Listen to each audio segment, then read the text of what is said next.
Hello. मैं आज आपको प्राडर-विला सिंड्रोम और एंजलमैन सिंड्रोम के बारे में बताने वाला हूँ। उनके सिम्पटम्स, कॉजेज़ एटसेट्रा बताने वाला हूँ और उनमें डिफ़रेंस क्या होता है वो बताने वाला हूँ।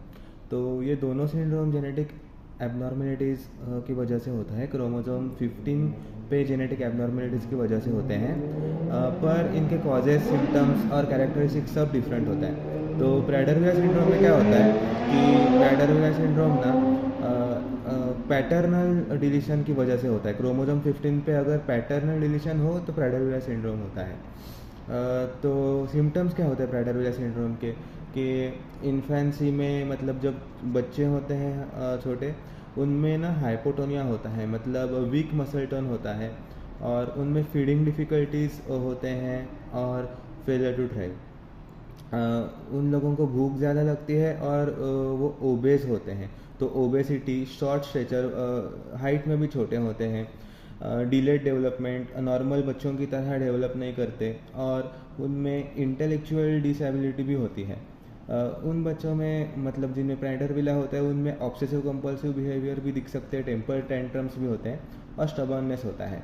Other features like sleep apnea और scoliosis and hip dysplasia में also भी प्रेजेंट। तो इसकी मैनेजमेंट कैसे करते हैं कि हम इनको ग्रोथ हार्मोन थेरेपी दे सकते हैं, बाद में डाइटरी मैनेजमेंट भी कर सकते हैं। तो एंजलमैन सिंड्रोम क्रोमोसोम नंबर 15 पे मैटरनल कॉपी पे डिलीशन हो तो होता है, और इसके और कॉजेज़ भी हो सकते हैं, जैसे कि UB3A जीन पे म्यूटेशन हो तो भी हो सकता है। इसके सिम्टम्स में डेवलपमेंटल डिलेज, इंटेलेक्चुअल डिसेबिलिटीज़ और स्पीच इम्पेयरमेंट हो सकते हैं। और इनमें डिफरेंस क्या है कि वो इनमें एटेक्सिया होता है, मतलब problems with balance and movement हो सकता है, ट्रेमर्स और मसल वीकनेस। और इनमें मतलब बच्चे, उनको फ्रीक्वेंट लाफ्टर होता है, वो हैप्पी रहते हैं और एक्साइटेबल रहते हैं। और इनमें सीजर, स्लीप डिस्टर्बेंसेस और गैस्ट्रोइंटेस्टिनल प्रॉब्लम हो सकते हैं। इनमें मैनेजमेंट के लिए हम सीजर मैनेजमेंट करते हैं और फिजिकल थेरेपी, स्पीच थेरेपी कर सकते हैं। अब प्राडर-विला और एंजलमैन में डिफरेंस क्या है कि प्राडर-विला पैटर्नल जीन के डिलीशन की वजह से होता है। अब ये याद कैसे रख सकते हैं, प्राडर-विला मतलब पी से स्टार्ट होता है, तो पैटर्नल जीन, और एंजलमैन मो, तो फिर इसमें मैटरनल जीन की वजह के डिलीशन की वजह से होता है।